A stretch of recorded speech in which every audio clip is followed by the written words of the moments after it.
안녕하세요. 정말 어디 말하기 창피한 일이 있어 참다 이곳에 털어놓게 되네요. 여러분은 자식이 어떤 사고를 쳐도 전부 감당하실 수 있으신가요? 저도 원래는 그런 줄 알았는데 막상 일이 닥치니까 또 다르더군요. 돈이 뭐라고 부모에게 이래도 되는 건지 세상에 이런 자식이 있나 싶어 사연 보내봅니다. 꽃다운 20대에 지금 남편을 만나 아무것도 모르고 결혼했었습니다. 그때는 부모님이 이만한 집안, 이만한 남자 없다 해서 부모님이 정해주시는 대로 그렇게 결혼했죠. 그 당시에는 이런 식으로 중매 결혼이 많았습니다. 남편네 집은 그 당시 기준으로도 꽤 잘 사는 집안이었습니다.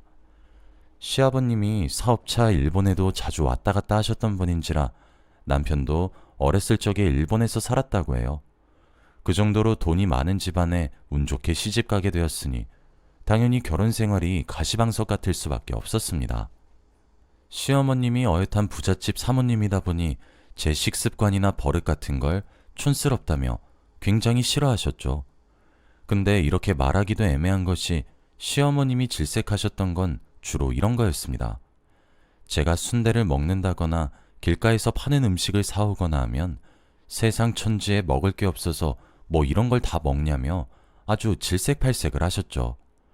게다가 남편과 결혼 후에 어느 정도 시간이 지나도 아이가 생기지 않자 저를 더 못살게 구셨습니다. 그때 제가 아들을 하나 낳으면 딱 그 아들이 3대 독자가 되는 그런 집안이었거든요. 부잣집에다 3대 독자 타이틀도 포기할 수 없었던 시어머니께서는 아이 문제로 저를 닥달하셨죠. 시아버님을 닮아 무관심한 남편이 서러워 몰래 울었던 적도 한두 번이 아니에요. 제가 시어머님께 혼나고 꾸중 듣는 걸 보면 한 번은 나서줄 법도 한데 일이 바쁘다는 핑계로 못 본 척 그냥 쌩하니 가버리셨죠.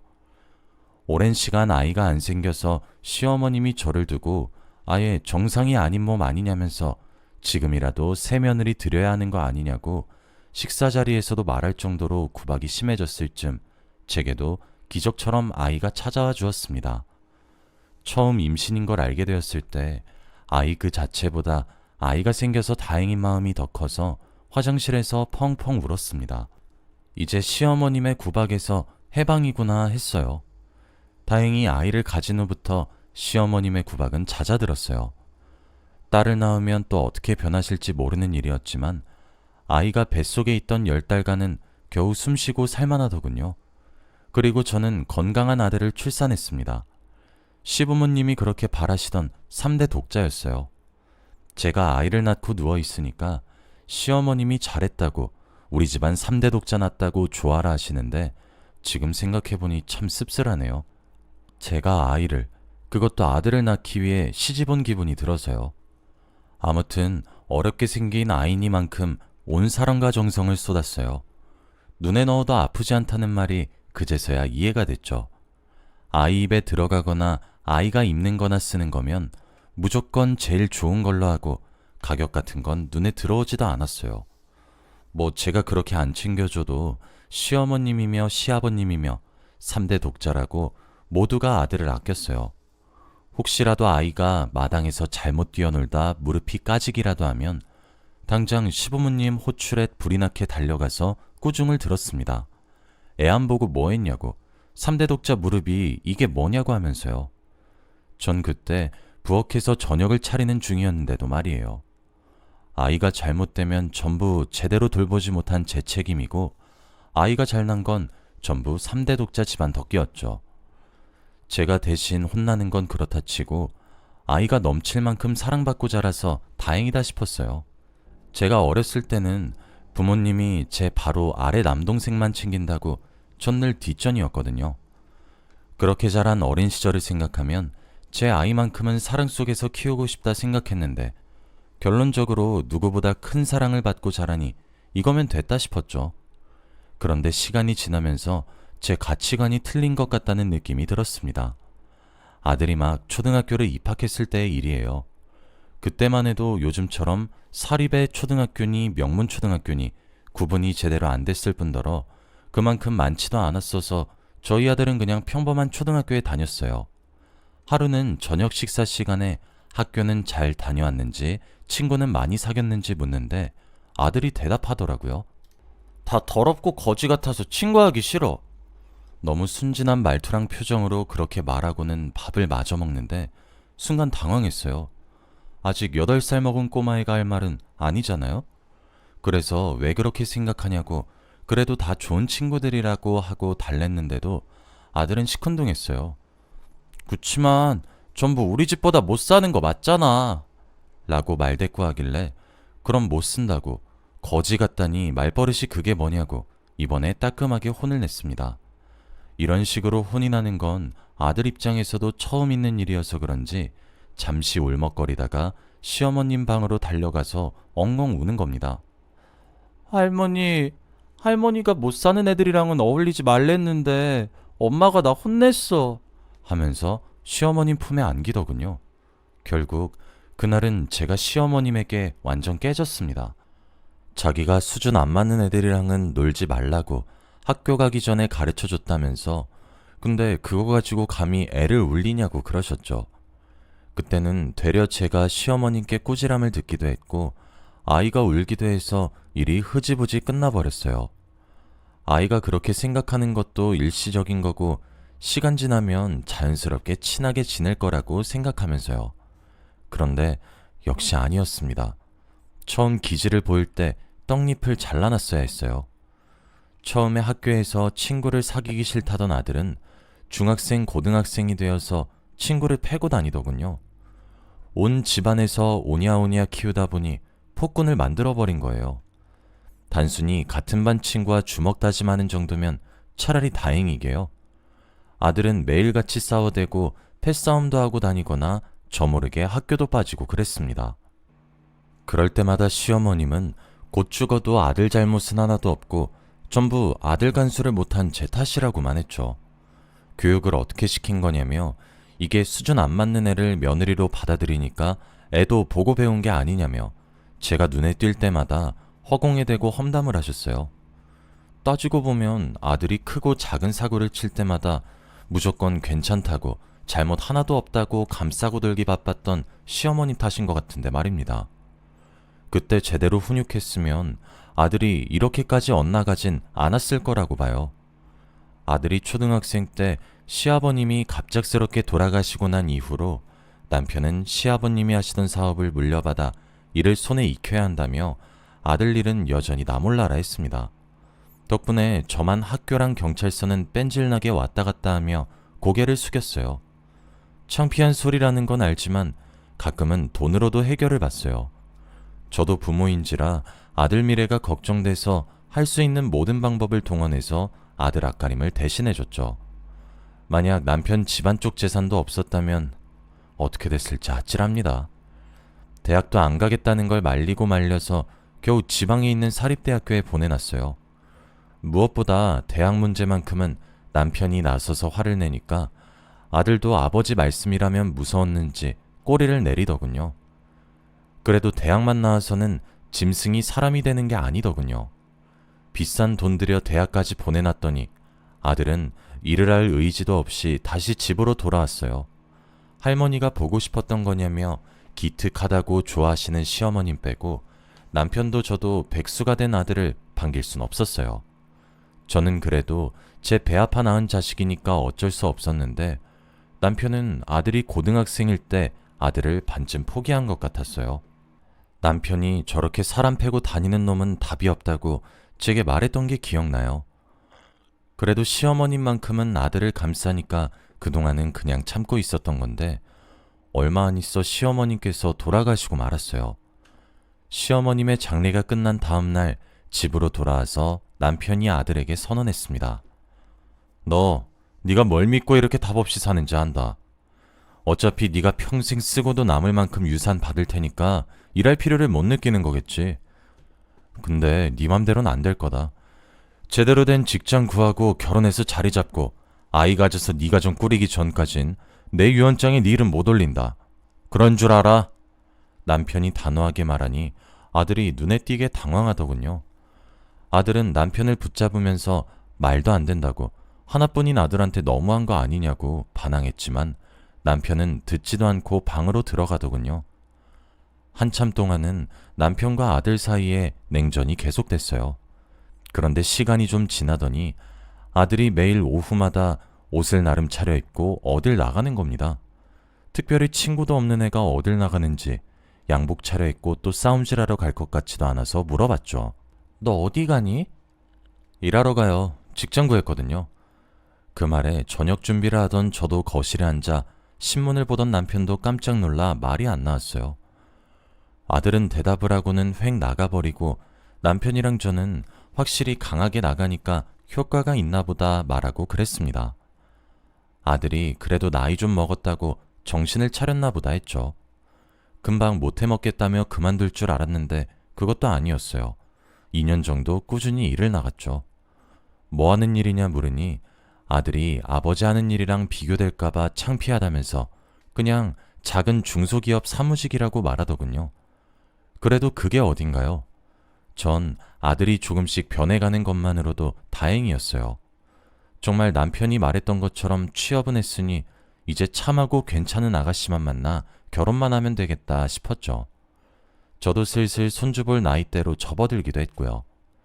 제 친구나 주변 지인들은 만날 때마다 휴대폰에 있는 사진이나 동영상을 틀어주면서 자기 손주라고 자랑하는데 전 그러질 못해서 늘 아쉬웠거든요. 하나같이 늙음하게 손주 보는 것만한 재미가 없다고 하니까 내심 부러웠습니다. 그러던 어느 날이었습니다. 아들이 아침 식사하던 중에 깜짝 발표를 했어요. 결혼하고 싶은 여자가 있는데 허락해 주셨으면 좋겠다면서요. 전혀 그런 기색이 없던 아들이 뒤로는 언제 연애를 했나 싶어 놀랐습니다. 저나 남편이나 결혼 승낙 전에 그래도 얼굴은 한번 봐야 할 것 아니냐며 이번 주 주말에 시간 되면 식사나 함께 하자고 말했습니다. 그 주 토요일에 아들이 참하고 단정한 아가씨를 데려오더군요. 말도 잘하고 차분하니 며느리감으로 손색 없다 싶었어요. 이 아가씨는 우리 아들이 뭐가 좋아서 만나나 싶을 정도로 참 괜찮은 아가씨였습니다. 교육자 집안의 아가씨 본인은 무용전공이라고 하더군요. 어느 정도 얘기도 나눈 후에는 식탁에 앉아 식사를 함께 했습니다. 혹시나 싶어 최대한 신경 써서 차리길 잘했다 싶었죠. 그런데 아가씨가 불편한 기색으로 한두 숟갈 겨우 뜨더니 헛구역질을 하면서 화장실로 달려가는 겁니다. 혹시나 했더니 역시나였습니다. 화장실에서 돌아온 아가씨랑 아들이 죄송하다면서 미리 사과를 하고 밝히더라고요. 사실 아이를 가졌다고요. 그 말에 남편도 저도 놀라서 할 말을 잃었습니다. 먼저 말을 꺼낸 건 남편이었어요. 아이를 가진 거면 어쩔 수 없다고, 네 아이니까 네가 끝까지 책임져야 한다고 결혼을 허락했죠. 저도 달리 방법이 없어 아들과 그 아가씨의 결혼을 허락했습니다. 배가 나오기 전에 결혼을 하는 게 좋을 것 같아서 서둘렀어요. 아들은 결혼 후 너랑 남편이 아파트 하나 마련해줘 그곳으로 분가했습니다. 며느리가 임신하기도 했으니 그 편이 스트레스도 덜 받고 좋을 것 같았어요. 시간이 지나 손자가 태어났습니다. 시어머님께서 살아계셨다면 4대 독자라고 경사났다면서 또 난리치셨을 거란 생각이 들어 혼자 웃었습니다. 새삼 어렸을 적 그렇게 사고치고 다니며 제 속을 썩이던 아들이 이제 어엿한 한 아이의 아버지가 된다고 생각하니 괜히 기특하더군요. 남편도 약속대로 하려는 건지 얼마 안 있어 유언장의 내용을 고치려고 변호사를 불러들였습니다. 아이를 낳은 이후에도 며느리는 일을 계속하고 싶다고 했고 아들이 하던 일을 그만둘 수도 없는 노릇이라 손자는 제가 돌볼 때가 많았습니다.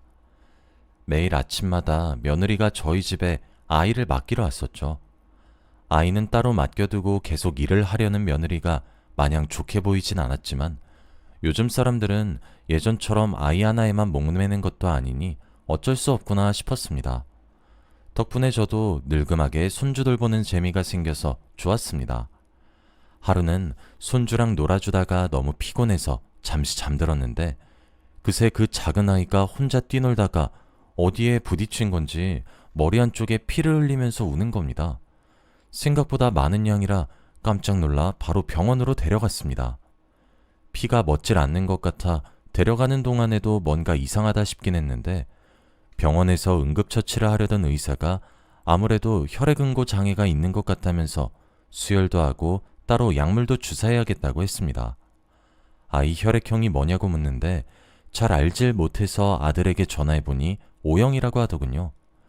대기 중이던 간호사분께 O형이라고 전달했는데 마침 O형 혈액형이 다 떨어졌대요. O형이면 같은 혈액형인 O형끼리만 수혈할 수 있는 걸로 아는데 이걸 어쩌나 싶어 며느리에게 전화를 걸었습니다. 얘기를 전해 들은 며느리가 깜짝 놀라 자기가 O형이고 마침 근처이니 당장 가겠다고 말하더군요. 얼마 안 있어 며느리가 도착하고 한시름 놓고 있는데 뭔가 쎄했습니다. 손자가 O형이고 며느리도 O형인데 아들은 AB형이거든요. 혈액형 유전 체계를 제대로 배운 적은 없어 저렇게도 O형이 나오나 싶어 지나가던 간호사를 붙잡고 물어봤어요. 그런데 간호사가 하는 말이 안 된대요.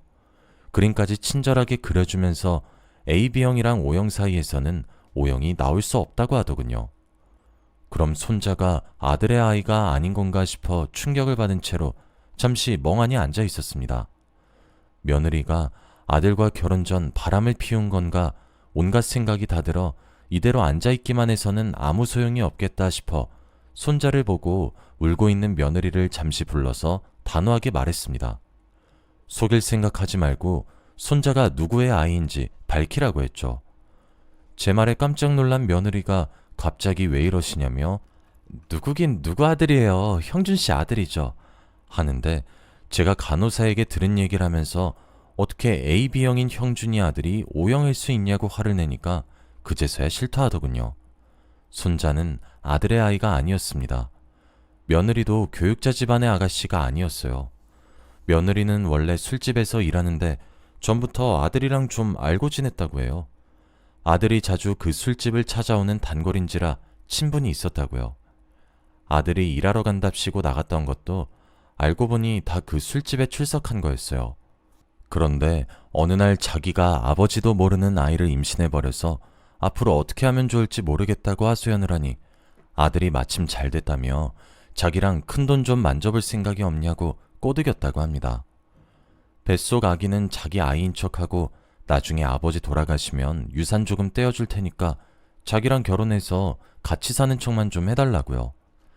사실을 알고 믿을 수 없던 제가 그럼 결혼식에 왔던 아가씨 부모님은 다 뭐냐고 아무리 봐도 어디 권위 있는 교수님 같아 보였다고 하니 다 아들이 고용한 배우래요.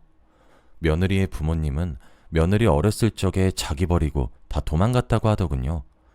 이걸 다 알게 된 이상 며느리라고 불러도 될지 모르겠습니다. 아무튼 며느리가 무릎을 꿇고 죽을 죄를 지었다며 사람이면 해선 안 될 짓이었는데 갑자기 아이가 생겨 앞날이 막막해져 어쩔 수 없었다고 울더군요. 얘기를 더 듣고 있을 정신도 아니라 그냥 집으로 돌아왔습니다. 그리고 남편에게 조심스럽게 사실을 전했어요. 그랬더니 당장 그 자식 불러오라며 불같이 화를 내더군요. 직접 부르지 않아도 며느리에게 얘기를 미리 전해들은 건지 아들이 제 발로 찾아왔더군요. 남편은 아들 멱살을 붙잡고 이걸 살리네 마네 하는데 이리저리 멱살 잡혀 휘둘리던 아들이 한마디 하더군요. 그러게 아버지도 진작 저한테 유산 남기고 죽었으면 이 꼴까지 갈 필요 없이 좋았잖아요. 뭐? 이 미친놈이? 아들의 도넘은 발언에 남편은 도저히 화를 참을 수 없었던 건지 이리저리 몸싸움을 하는데 제가 중간에 껴서 겨우겨우 말렸습니다. 남편이 씩씩대면서 이제 너 내 아들 아니다. 집도 팔아버릴 거고 앞으로 내 도움 받을 생각 말아라. 당장 내 집에서 나가! 이렇게 고함치니 아들도 표정을 잔뜩 구긴 채로 나도 이딴 부모 필요 없어! 하고 문을 쾅 닫고 집을 나가더군요. 어쩌다 이렇게 된 건가 싶어 엉망이 된 집 가운데서 한참을 울었습니다. 제 아들은 언제부터 잘못된 걸까요? 역시 처음에 교육을 잘못 시킨 탓이 큰 건가 싶어요. 그런데 아들 버릇을 잘못 들여놓은 장본인인 시어머니는 이미 돌아가셨으니 탓할 사람도 없고 하나뿐인 아들이 저런 식으로 엇나가는 걸 목격해서 너무 가슴이 아픕니다. 남편은 조금은 사람 된 줄 알았더니 역시 그럴 줄 알았다며 그 뒤로 아들 얘기는 원래 없었던 사람 취급하며 일체 꺼내지도 않아요. 사실은 그 후로 가끔 아들에게 연락이 옵니다. 자기 돈 없어서 정말 죽을 것 같다고, 엄마가 아버지 좀 설득해보라며 하나 있는 아들 죽는 걸 보고 싶냐고 협박해요. 막말로 자기 없으면 아버지 회사며 집안 유산이며 다 어쩔 거냐고, 두 분이서 죽기 전까지 다 쓰지도 못할 거 아니냐고 하네요. 뒤에서 몰래 듣고 있던 남편이 제 전화기를 빼앗아 한 번만 다시 전화하면 그땐 정말 가만 안 둘 거니까 알아서 하라고 소리 지르고 전화를 끊더군요. 저도 아들을 생각하면 잠시 마음이 약해지다가도 그날 남편과 싸울 당시에 아들이 했던 말과 행동이 떠오르면 역시 남편이 옳은 것 같기도 합니다. 어쩌다 제 배에서 태어난 아들이 돈에 눈이 멀어 천륜을 저버리는 짓을 했는지, 여러분은 부디 사랑도 좋지만 잘못한 것은 반드시 부모된 도리로 혼내고 고쳐주시길 바랍니다. 제 이야기 들어주셔서 감사합니다.